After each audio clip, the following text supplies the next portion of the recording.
kalau omset mungkin sebenarnya sih cukup rahasia ya. Yeah. Cuma mungkin kemarin bocorannya pas ketika saya cek rekening koran itu 1 tahun hampir 400 juta ya. 1 tahun 400 juta, wow.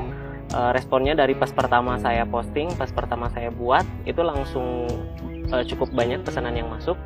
Dari sana terus berlanjut untuk ciplukan ini, saya ulik-ulik terus untuk ciplukannya sampai saya nambah petani lagi. Tahukah Anda, buah ini ternyata bisa dibudidaya dalam skala besar dan memiliki hasil yang banyak. Lalu, bagaimana cara membudidayanya yang baik dan benar? Serta bagaimana cara pemasarannya? Mari kita simak kisah berikut ini. Siapa menyangka tanaman liar yang biasa tumbuh di tanah lembab seperti di pinggir selokan memiliki manfaat yang banyak bagi kesehatan. Goldenberry atau lebih dikenal dengan ciplukan, buah kecil berwarna kuning yang ditutupi kelopak seperti kertas ini termasuk tumbuhan musiman yang hanya tumbuh 1 kali dalam setahun, yakni pada musim hujan. Goldenberry dapat kita temui di hampir seluruh bagian di Indonesia. Hal ini dikarenakan goldenberry mudah ditanam dan bisa tumbuh di ketinggian 0 hingga 1.800 meter di atas air. Selain di pinggir selokan, tumbuhan ini juga biasanya tumbuh liar di lereng gunung atau di tebing sungai. Ciplukan memang memiliki khasiat yang banyak dan peluang pasarnya pun terbuka untuk mereka yang mau berusaha. Peluang inilah yang dibaca oleh pemuda bernama Syahril Mubarak, pemuda asal Bandung, Jawa Barat, seorang petani ciplukan yang sukses mengubah gulma menjadi rupiah. Syahril pun tak sendiri, ia melibatkan petani-petani lokal untuk melihat potensi usaha ini, hingga membantu petani dalam memasarkan buah yang ditanam oleh petani. Tahun 2018, awal mula ia memulai budidaya ciplukan tersebut.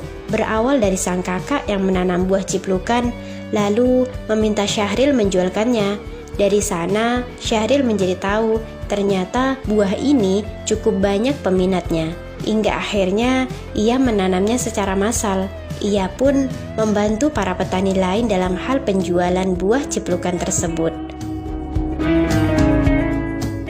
Pertamanya kebetulan kakak nanam, terus dia bantu untuk minta untuk saya untuk jualin. Terus saya cobain jualin karena memang saya basicnya udah jualan online dari sebelumnya. Saya lanjutin buat toko dan sebagainya untuk pemasaran ciplukan, dan alhamdulillah memang responnya sangat bagus. Responnya dari pas pertama saya posting, pas pertama saya buat itu langsung cukup banyak pesanan yang masuk. Dari sana terus berlanjut untuk ciplukan ini, saya ulik-ulik terus untuk ciplukannya sampai saya nambah petani lagi.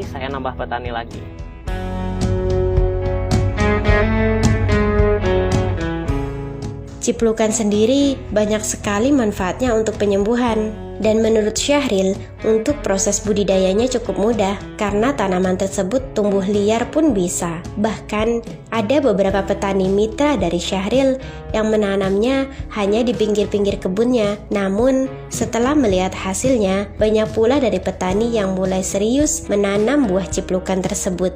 Syahril mengaku awalnya hanya menanam buah ciplukan ini secara organik, namun setelah menanam secara besar-besaran untuk menghasilkan tanaman buah yang bagus dan maksimal, ia pun melakukan perawatan. Menurut Syahril, lampion yang ada pada buah tersebut dapat menjadi pelindung dari pestisida yang digunakan. Syahril memiliki sekitar 11 mitra petani yang aktif dan total luas kebun yang dimiliki itu sekitar 1,5 hektar. Dengan hasil per hari sekitar 40 kg.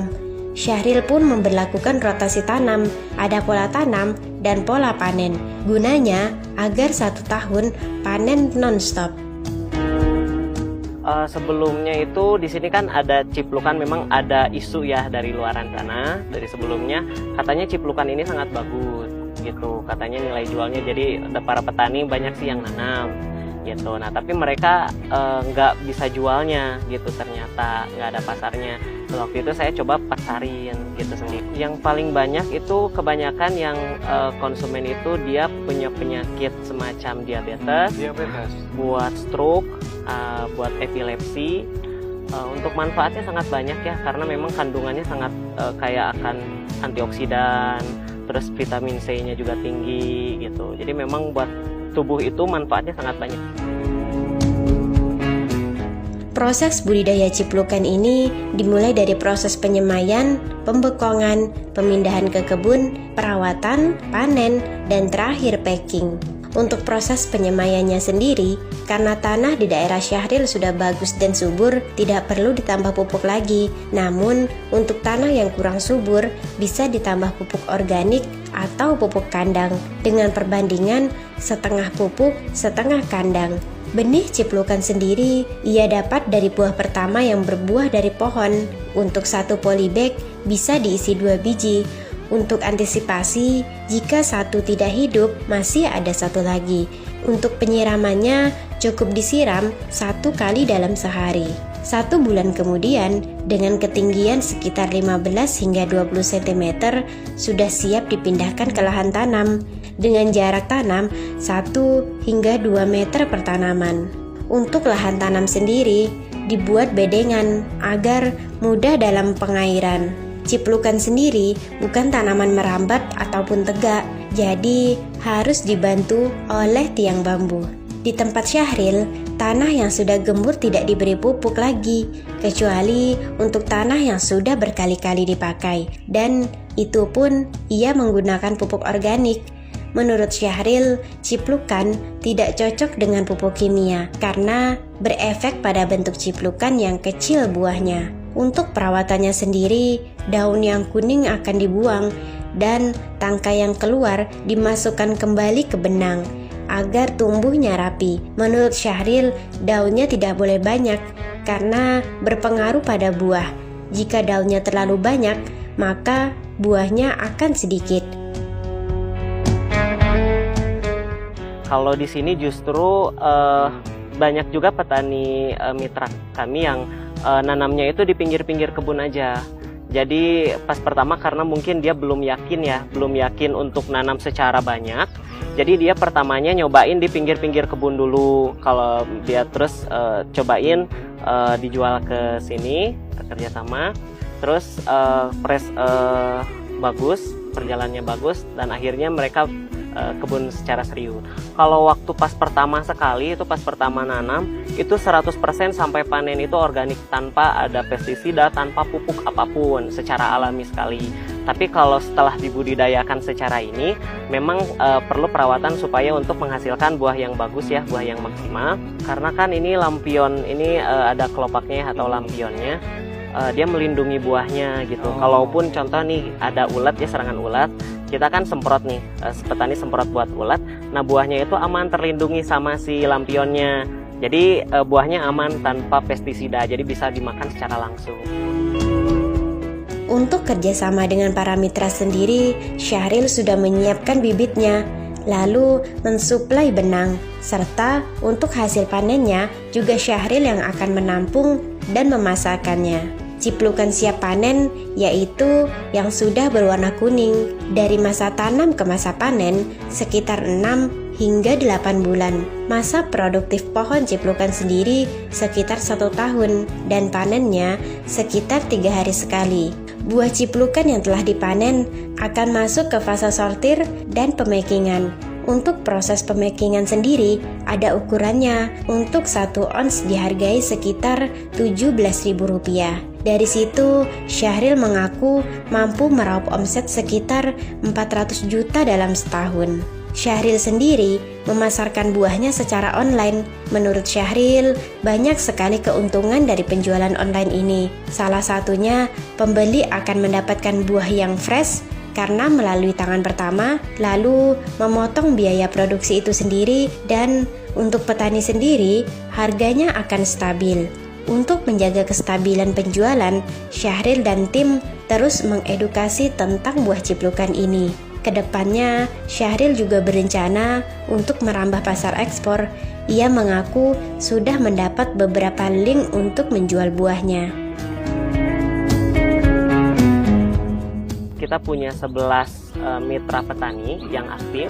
Total luas kebunnya untuk ciplukan ada 1,5 hektar. Kalau per hari mungkin sekitar 40 kilo, tapi kan ada rotasi tanam, sama ada pola panen, sama ada pola tanam.